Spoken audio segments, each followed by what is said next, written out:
President Obama made a surprise speech. Very surprised, because I think he even shocked Jay Carney, press secretary, and as he walked out to talk about race relations in America, the Trayvon Martin case. Very interesting dialogue, something we haven't seen from a president before. I think it's fascinating. We're going to talk about race relations in America today. It's Malcolm Out Loud. Welcome to the show here. I have joining me Dr. Samuel L Wright Sr, as I understand. How you doing, buddy? Doing well. Good to see you, man. Good seeing you. All right. Let me tell folks that just retired. Just retired. Just retired. So, Director of Multicultural Affairs at the University of South Florida. For 13 years, Dr. Wright served as the university's Assistant Director for Multicultural Admissions, a job that allowed him to recruit, enroll, mentor, and retain minority students. A community activist, Wright is vice president. Are you still vice president of the? No, for this immediate past of vice president. The Hillsborough County NAACP. Mm-hmm. He founded the Tampa Bay Heritage Festival, which I have been to, one of your festivities there, which is held in January every year. Mm-hmm. Yeah. We'll talk more about that ahead. Over the years, he's counseled thousands of students and on a wide range of issues. Many students consider Reverend Wright an icon and an unapologetic supporter of cultural diversity and ethnic inclusion in all areas of campus life. So, good to have Dr. Wright with us. And so let me, all right, a lot I want to talk to you about, because I hear the talking points. We talk about them on national radio about racism in this country. It's something I've addressed on many, many levels, Dr. Wright. And I want to start and talk about the president's speech. Surprised all of us. When the president initially made a comment about Trayvon Martin, which was very interesting, and I'm trying to remember back in time, if you help me here a moment, of a sit-in president who would make a statement about a pretty localized murder, but he referenced the fact that he could be his son. There was a reference to that. Well, that sent the media ablaze and sent everybody ablaze. What is the president doing? So on and so forth, to weigh in on that particular case. Mm-hmm. From the onset, and we know this case got blown so far out, it's unbelievable. It became about race. I don't know if it was intentionally race or not. We'll talk about that. But was you surprised the president made that statement initially about Trayvon Martin looking like his son? No, not quite. Most of us who are African-American men, and we have younger boys, we understand that there's an assault on black males, particularly when they're teenage years through young adult, 25, 28. And so we all are quite concerned about what happens on the streets in our neighborhoods when policemen particularly deal with and confront African-American men. So I was not surprised with that. This president, unlike many, has been sort of engaged in straight talk. We remember what transpired, I believe, in Philadelphia when he was either campaigning or when he spoke about race issues doing that several years ago. And I think what is most intriguing to some degree about this whole ordeal with Trayvon Martin is that many people, particularly who've been involved in NAACP over the years, had a flashback with Emmett Till, I believe it was in Chicago or someplace when he was killed years ago. And they also see a different kind of killing with the situation with Trayvon Martin, particularly when George Zimmerman walked. And I think that is the concern that most people have. I have two children. I have a son, Samuel Lamar Wright Jr., and a daughter, Samari Elizabeth, who's 21 and in college. And when you think of what's happening with black males in the country, now there are a lot of issues. There's a lot of issues with black on black crime, but then there's a lot of issues with the criminal justice system dealing with black males on the streets, and people are concerned. It's not, to a large degree, a concern. It's disproportionate when we look at black females of that same age group. But with black males, there's a real concern. Okay, all right. I want to take that just a little bit further, and I want to play a clip from the president's speech, okay? And then I'd like you to chime in on it, because this was very interesting points he made. I was surprised, and when I watched his speech, and then I read through the transcript, which you have also seen, and what have you. And so let's take a look here. There are very few African-American men in this country who haven't had the experience of being followed when they were shopping in a department store. That includes me. There are very, very few African American men who haven't had the experience of walking across the street and hearing the locks click on the doors of cars. That happens to me, at least before I was a senator. There are very few African Americans who haven't had the experience of getting on an elevator and a woman clutching her purse nervously and holding her breath until she had a chance to get off. Okay. Interesting. There were some pretty bold statements there, okay, that that no matter who said them, you would stand up and pay attention as to what was just said. When the President of the United States of America says them, it puts them almost in another context where you really pay attention to say, what exactly is he saying? So the statements are pretty straightforward that there are very few African-American men in this country who have not had the experience of being followed when they were shopping in a department store, or this other statement about hearing doors clicking locked on the highway if you were on a highway somewhere, or, again, a woman clutching his purse, are the reference points the President used. Tell me, if you will, Dr. Wright, number one, are those fair references when it comes to talking about African-American young men, as we're talking about, and why is this the case? Please. Well, I just think that based on the experiences of most African-American young men, those are things that they've encountered. You know, those of us who are much older have had a lot of profiling going on. I can recall when I drove a Mercedes-Benz, I've had two Benz in my lifetime. I would be stopped, you know, just by police in general. I don't think I was doing anything particular, but people would stop you and see if you're driving a car and if it's yours. First of all, they'd check to see if it's yours. And then sometimes people would think that you were selling drugs or doing something illegal. So that's certainly an experience I've had. In the department stores, not as of late at this age, you know, since I'm a senior now, but when I was younger, yes, I would have that same sort of experience. And I think when you talk with the average young male, I think those are things that certainly they experience. And I think what the President is saying is giving a correct account in terms of the majority of African-American young men and what they experience in this country. Dr. Wright, why is that? Why is that happening? What's the reason? What gives? I don't know whether it's a misnomer that people just believe that African-American men are dishonest or they are criminals or what, but it seems like it's a ubiquitous concern as it relates to African-American males. Not necessarily in the state of Florida, but I think through all of the U.S., and in particular maybe in probably a greater number of those concerns are in urban areas, particularly where there's a greater concentration of African-American men, but it's just something that we've experienced over the years. Like I said, at my age now, I've experienced it less, you know, at the age of 60, but when I was much younger, those are things I did experience. Right. Okay. I question myself as to why this happens in America today, at this point of time, after the history of America, where we've been as a country. And I want to give you a couple of stats here for a moment, okay? And I want to understand how this plays. I guess my question is, if those statements are true, and we're going to say that they are, the President has said they are, you've just agreed that these things do happen in your own life, so certainly I'm not going to dispute that at this point. It's not my position to do so, okay? Having said that, my next question is, why does this happen? Why? And then then the next question, as a logical thinker, I want to understand, is there any justification for this whatsoever? Because now I want to then begin to talk about this word that I referenced earlier with you, profiling. we tend to profile people, okay, as to why, for whatever reason.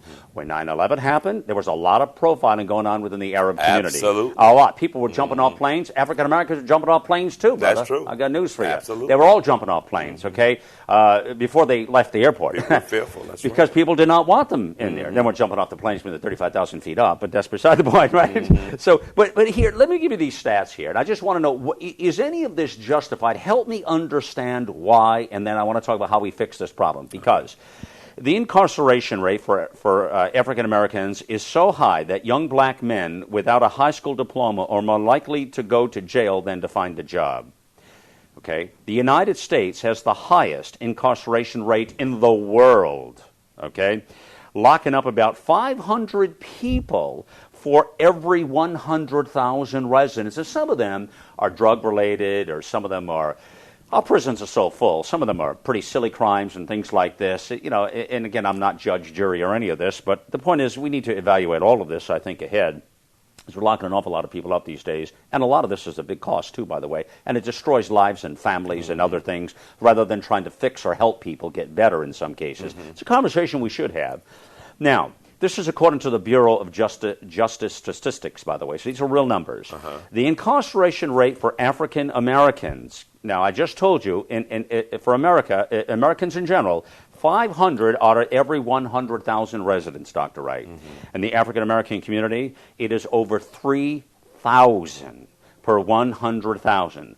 We're talking 6 times the national average of African Americans are being incarcerated, going to jail or prison. Many of them are drug-related crimes. Many of them are, violence in the streets, sort of thing, and drugs take over. And then, of course, families suffer, children suffer, moms suffer, the family unit suffers, and the whole thing is a breakdown structurally of society. You take a look at these numbers. Now, why are those numbers so high, and what is happening within the African American community that is driving that, please? Well, let me address an issue first. A colleague of mine at the University of South Florida has been engaged in some research with the school-to-prison pipeline. And it is true that that based on the way things are today, you could look at young boys in 3rd grade who are poor readers and who are not performing well. And those are the ones who they're saying will likely end up in prison at the age of, and during their teens or early young adult life. They are sort of identifying them now as early as 3rd grade. So studies are showing that. Studies are showing that. It's a school-to-prison pipeline. I think. What are they doing about that, do you know? Well, at this juncture, we're trying to see what we could do to educate as many kids as possible, get them to read and do the developmental, educational programs so our kids can get where they need to go. But usually when in a situation where there's a lot of poverty, when there's a number of breakdowns in families, a lot of our young people, because of the way the family structure is, if you were to do a poll, and most of these young people, the majority of them would be coming not from tactical families, but from broken families. And that creates a lot of anger and turmoil in young African-American males. And that creates a really big problem with a lot of these young men today. Many of them are the ones who end up in the penal system because of the fact that their fathers are not in the home in some instances, and then there's not a relationship with their father. See, when we look at research further, we understand that boys, particularly, and girls, get their self-confidence and self-esteem from their fathers. And usually when the man is not in the home or not having very much association with their children, our kids lose self-esteem completely. So they go awry with a number of things in our communities. And that's kind of what's driving a lot of this. It all stems back to, a lot of times, the school. And if they can't get what they need educationally, then they seem to do other things. And that's creating a problem. What is the state of race relations in America today? What do you see? Do you see improvement? I mean, where are we right now in this year in 2013? How do you judge right now? Well, I think that they're not at their not at the worst. I agree and concur with President Barack Obama when he says that when he looked at Sasha and Malia, his children, in terms of their relationship with children who are non-minority, that there is a greater communication between white and Latino kids or white and black children, black and Latino children. I think it's a much greater relationship. When I look at my children and the way they've come up in desegregated schools, they had much greater relationships with children than I had coming up in school as a young man in Boynton Beach. So I do think that we've come a distance. So each generation has gotten a little bit better. A little bit better. And then when you look at the proliferation of interracial marriages and relationships, they are growing by leaps and bounds. And not only necessarily with black women and white males, but the reversal, white women with black men. So I think there's some hope in that regard. But I still feel that there are some real inherent problems in this country that we need to deal with. And the first basis is discussing them. I think so often people are afraid of discussing. Well, they push it under the carpet. They push it under the carpet. That's right. Yeah, that's right. And don't address the issue. We have to address. We all have idiosyncrasies. I'm the first one to say that I have some idiosyncrasies, and as everybody else in America. Why not face it and deal with it up front, and then see what we could do to rectify some of the issues that we have? Well, I think part of that challenge is I think the media in this country doesn't work to what you're speaking about. The media doesn't play well into that. Okay, so you're right. Talking about it, understanding it, understanding the issues. We were all taught that way. You put it on the table, you deal with it. This is the best way. Eye-to-eye contact. Let's discuss it, as we're doing today here on this show, as people are saying. But yet, you don't see that a lot. The media is part to this. It seems to me like that, Dr. Wright, I've seen so many times over the years. First of all, you have to understand, folks, that newspapers want to sell newspapers. Televisions want you to watch television for ratings. Mm-hmm. Radio, this is the way it plays. Mm-hmm.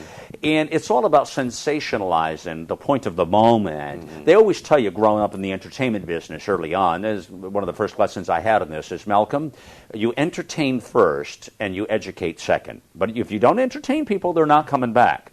Now you know why I act like a fool half the time. But in any way, but the point is, right? The point of this is that the media has a part of this. I think they spin it the way they want to spin it, and so on and so forth.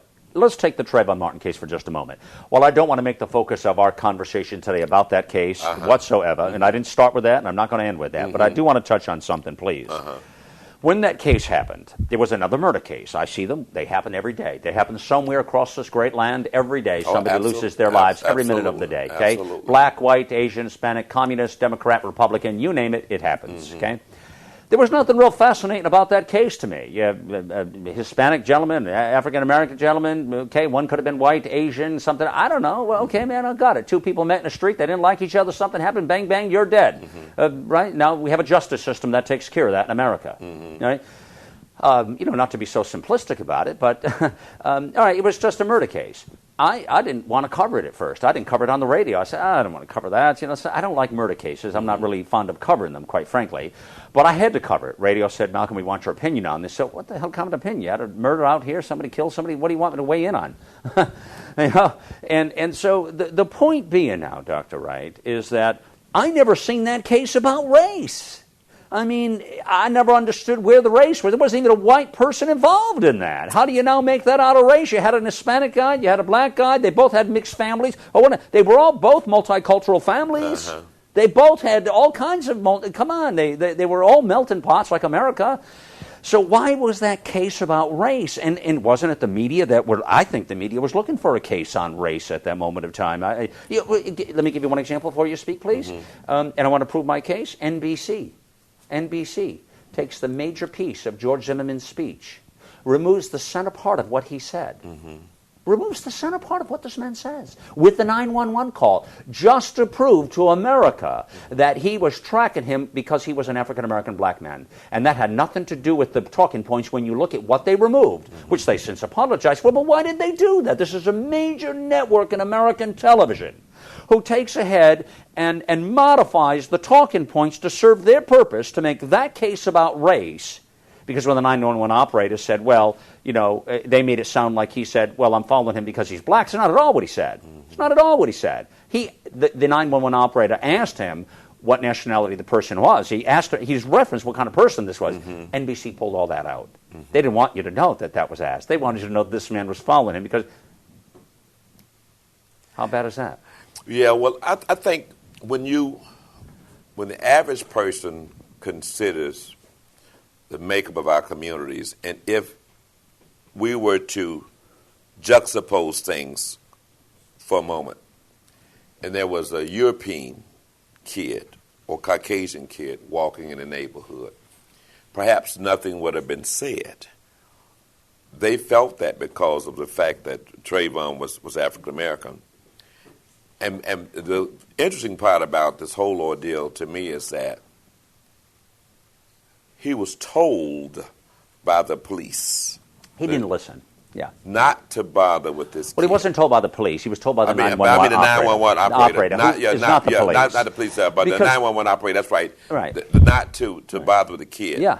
But he continues to. And I think the issue is when it happened, right.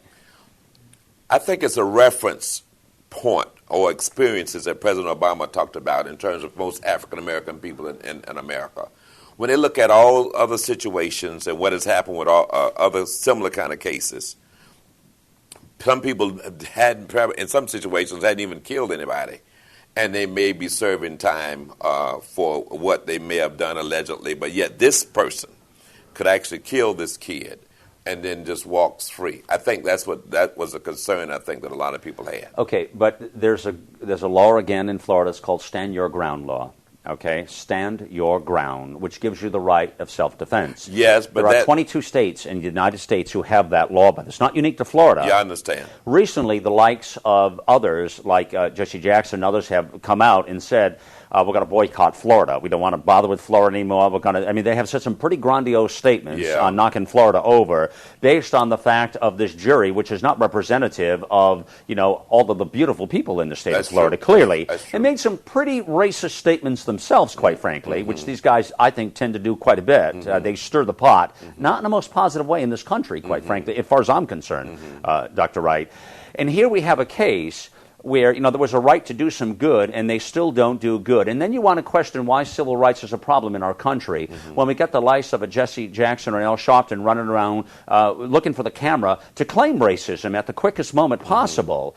I think we've become a sad state of affairs in this country for a lot of reasons. Well, I think the Stand Your Ground legislation really needs to be looked at very and the president closely. Has said that as well. He said it, and Senator McCain said not only the state of Florida, but throughout the U.S. where there's any laws on the books. It's a catch-22. We need to take a look at it because in essence, people could just shoot people. They have no way of saying when somebody's dead. They have no way of giving their side of the story. To say, right, if nobody's there, like in this case, there was nobody but Trayvon and Zimmerman. That's right. There, so that means when you kill somebody, that gives people the right to just take people out, and we just can't do that in America. It seems like everything else in this country, people abuse the laws, people abuse the systems, and they stretch it to serve whatever purpose they have at that point. Like the governor, he's saying he doesn't want to call a special session of the legislature, but I think perhaps it's something that we need to address. I don't like you said in the state, but in other places too. But then on the flip side of it, I wonder how many more murders, how many situations happen of potential murders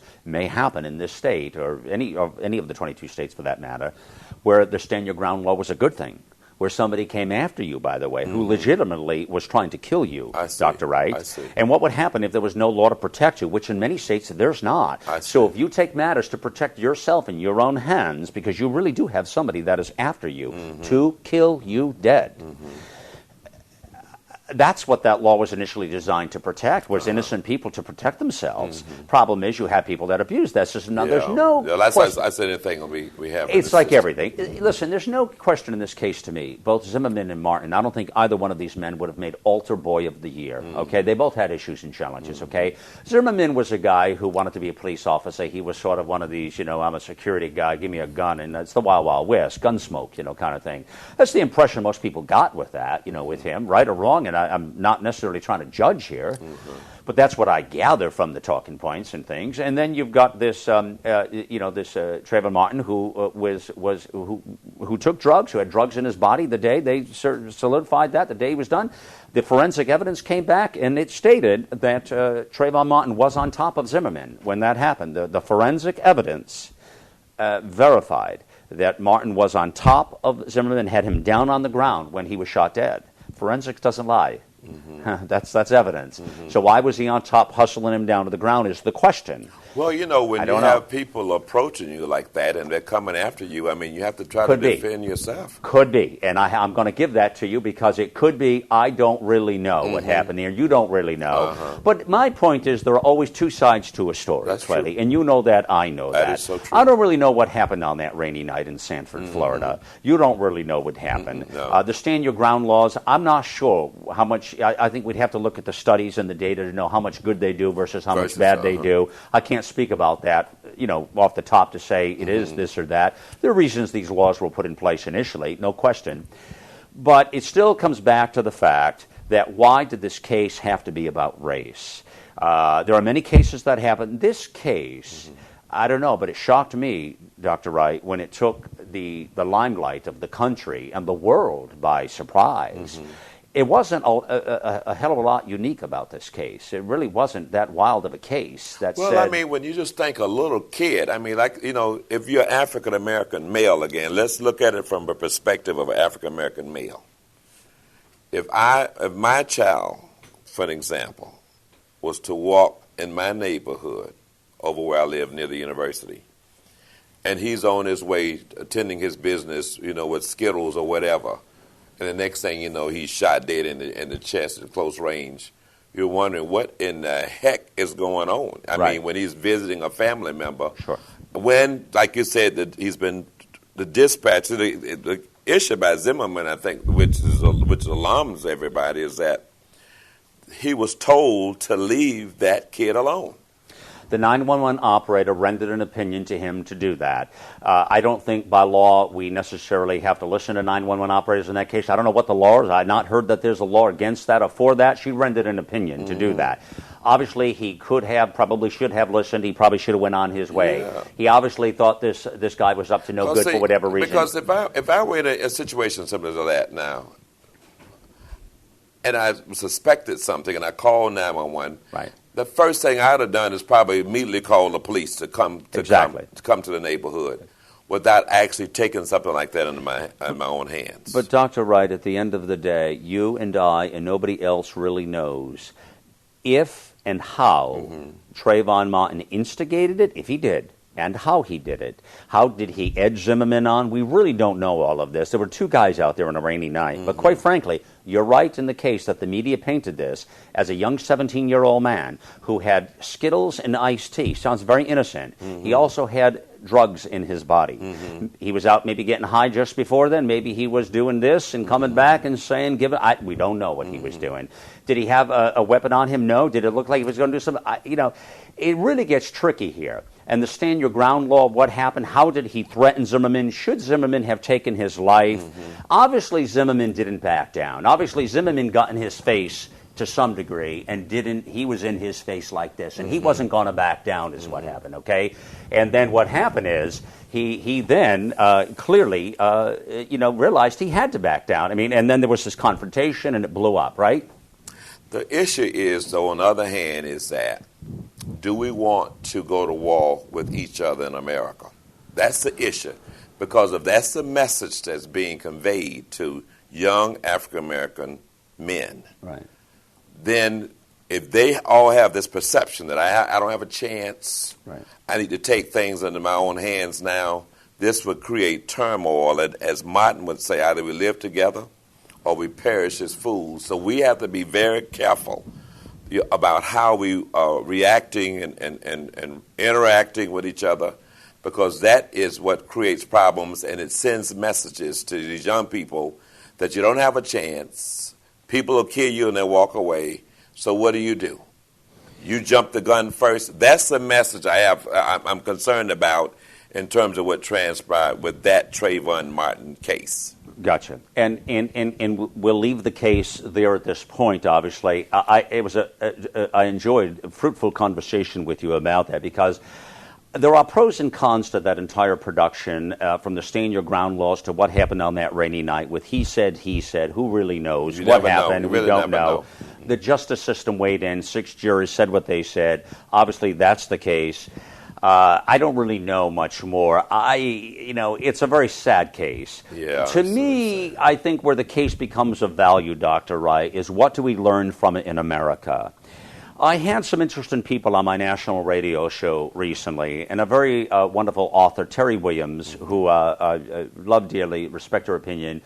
She made a statement to me that, again, paused me, made me think, that said, Malcolm, if a black man is walking down the street, a 6'2" black man, 175 pounds, people pay attention and they are worried about that.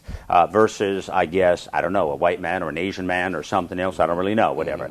And she then says if he's got darker skin, they even fear more than lighter skin for some reason. Now, this is Terry Williams speaking about that. Having said that, these are always challenging troubles. It's always a tough conversation. I have no problem having the conversation because I don't have a racist bone in my body, so it doesn't matter to me. I can talk about anything. The point being here, I question why that happens in America, and then I want to question what is going on with the African-American community that does that. Is it justified? Does this become a case of profiling versus racism? And when does that kick in at some point is what I question. If the numbers are what they are, as the Department of Justice, we have the numbers of the incarceration of the African-American community, I begin to say, okay, what is wrong with the African-American community at that point, and how do we fix it? How do we make things better for the young students and the young men where they are being given up? But quite frankly, I'm seeing this, Dr. Wright, in all walks of life. I'm seeing this in all kinds of society, in all different types of people and backgrounds and what have you. I'm seeing this everywhere. But clearly there's a focus on the African-American community specifically, And in this case, this was a Hispanic man that particular evening. I get it. I've asked the question, by the way, to people out there, civil rights experts, a lot smarter than I on it. If these were two black men that night, would the story have gotten anything? No, Malcolm. If these were two white people, would the story have gotten anything? No, Malcolm. So now the story is big because it's a Hispanic and African-American. Something is wrong in society, is my point, when we now are suggesting that this case was a phenomenon. Why was it a phenomenon? So I think the best that I can hope for, Dr. Wright, is that we learn from it. We learn from it and we understand how do we fix the problems. Back to the president's speech that we just listened to a moment ago. How can we fix society at this point? You've worked with young people and young minority folks all your life and been a hell of a role model for thousands of people. I know because I've known over the years and I know, seen you in action with this. How do we fix that so that the incarceration rates come down? We level this out so that kids have a chance to grow up to be a 17-year-old man who can walk down the street. Well, I think it all stems back. It's very difficult to repair homes. That's something we have very little control over, of repairing broken homes. If two consenting adults choose not to stay together as husband and wife, or if they choose not to be involved in the lives of children, it's very difficult to fix that. But I do think we have to reform education to a degree where we could deal up front, head on with these issues concerning our children, and particularly what they're coming to school with. I think schools are just business as usual to some degree, and I think we need to go beyond that to realize that we're living in a different society. And we have to start with educating them in early grades, not wait to middle school or high school, even in elementary school, dealing with these real difficult issues and counseling students and giving them that kind of support where they could overcome some of these hurdles and the pain that they live with on a day in and day out basis. That's key. I think I often wonder, and I say this all the time, I said, what would happen if we were to educate young people in our school districts across, particularly public schools, and even in private schools across the country, if we were to give them some exposure to the jails early on, as elementary in their primitive years, and let them go and see how what happens in the jail cells in these prisons. What kind of perception would they have about trying to do the right thing as they grow and mature into young adults? I often think about how would America be if we gave kids the education to do that early on in first grades on up. I still think that we're not having open dialogue and conversation, even in our academic classrooms, even at the college level, with that particular college-age student. I think more has to be done at that level. There's a lack of honesty. Lack of honesty, I think, is superficial. That's right. I think people are not dealing with issues That's right. at the core issues, That's right. so people leave with a great understanding of each other. Right. I think that is even key, but it can't wait until college. Most of these students will not even get to college, maybe in some of these in the public school system from K to 12, grade 12. So we got to start doing some of these things now in the public school system from kindergarten all the way up. Now, the other problem, though, Dr. Wright, is I believe too many people, and as an educator I can see why you would say that absolutely 100%, but I think too many people are relying too much on education, to give you the flip side of this, and not doing the responsibility in their home life. And to me, this is another problem in America, where there a lot of parents, because they're 2 jobs, 3 jobs, they're working overtime, they're doing this, they're doing that, trying to make ends meet, tough economy, life is difficult, got it.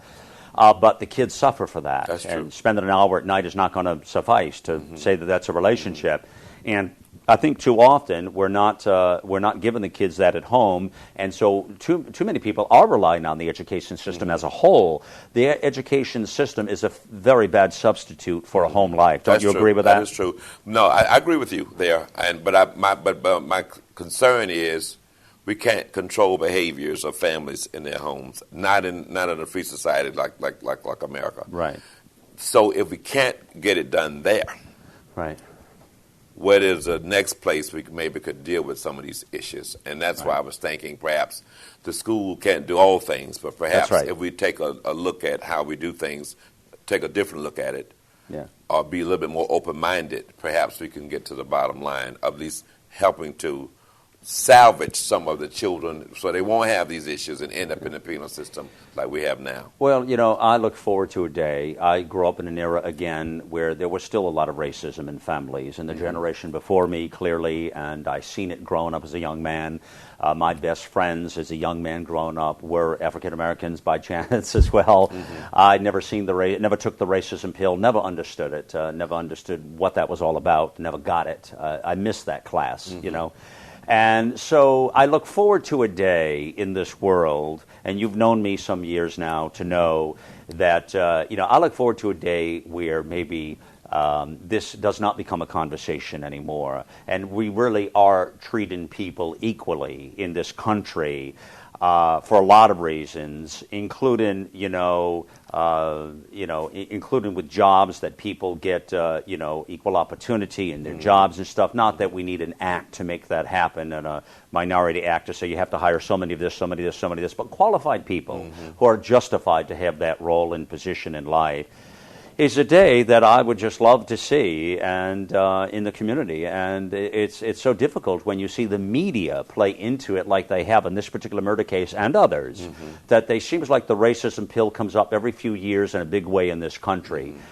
I just hope we can take this at this point in a very methodical way and learn from it and understand what is really going on. These are our brothers and our sisters and our family units.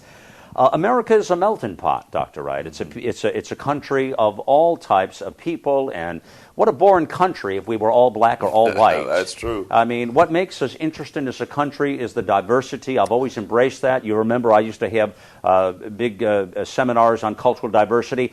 Listen, I'm no expert in any of it, brother. I don't profess to be. But I tell you what, I can stand up for civil rights a hell of a lot better than some of the people who claim to be leaders in this country who don't do a good job, in my opinion. I think I can do a way better job than these people and stand up for true civil rights for everybody. And another thing I mentioned, I will say to you here as we before we run out of time, is this: I see the same problem with men and women. I said that to Terry Williams on the radio shows. Men and women, same problem. Women are not treated fairly as men. They're not paid the same as men. Mm-hmm. They are treated, in many countries, they have to walk 10 steps behind men. They're treated like fourth-class citizens in many countries. And certainly in America, they're not treated the same either, brother.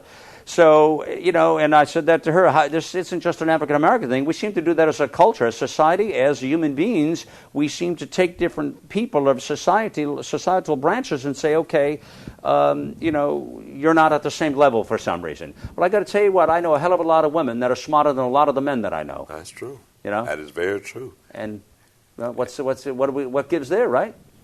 And we find that they don't get the opportunities like a lot of people do. That's for sure. No, I mean, is that fair? No, that's not fair. But that's as bad as anything else. So that's what I don't understand, and we don't seem to ever fix this in this country when it comes to gender and it comes to, you know, our ethnic backgrounds. Again, I want to plead with people to embrace our ethnic backgrounds. There's nothing more rich and beautiful than the different cultures around the world, Dr. Wright, to me. To see them and embrace it, not to be ignorant about it, not to push it under the carpet. Hill, the conversation you and I just had here, most people couldn't have the conversation that we just had. That's true. Never. That's right. They're afraid to discuss the They're issue. phonies. They want to stick it under the carpet and run like hell the other way, right or wrong. That's right. Yeah. That's correct. So we just had a great conversation about it, which I'm very pleased with, and talking about the full circle of the plight of our country and the plight of, you know, minority relations and race relations in this country. And, you know, my view, I guess, is a lot more simplistic than other people, I guess. I look at it a little differently in the world, and I don't know why, but I tend to look at things of treating people equally with respect, whoever, whatever they are. It doesn't matter to me. Well, if they can do the job or they're that person, terrific, man. Well, George, you're to be commended for discussing it, Malcolm, because I think we need to discuss it more. Yeah. I'd like to talk about programs ahead, and I would like your help in working with some of the other people I've worked with out there, some of the fantastic African-American people that I have so much respect for, and I will say Reverend C.L. Bryant, okay, which I've talked to you about, Terry Williams. There's so many other people that are role models to me in the African-American community. And I want to be a force and a platform here to assist and help bring this conversation full circle. And I would certainly invite you to be in part of that dialogue and that conversation. I would like to help you in that regards to say, how can we help? How can we, as good Americans, do a better job? How can we bring the conversation full circle? And how can we get people, young white people, young black people, understand that we're all people? That's right. We are all God's folk. We put our pants on the same way. We do the same things. We brush our teeth in the morning. That's true. We are the same people at the end of the day. And have similar desires and aspirations. So what gives, man? You know, it's a crazy thing, isn't it? I heard an older woman once say in the county commission in Palm Beach County, she would come all the time, and she said, let there be peace on earth, and let it begin with me. Yeah. And that's what we have to keep in mind as we travel day in and day out. Yeah. It's staying and having shalom upon us, and then passing that peace on to others. That's what we need to do. Then America will certainly help fix and heal itself. Yeah.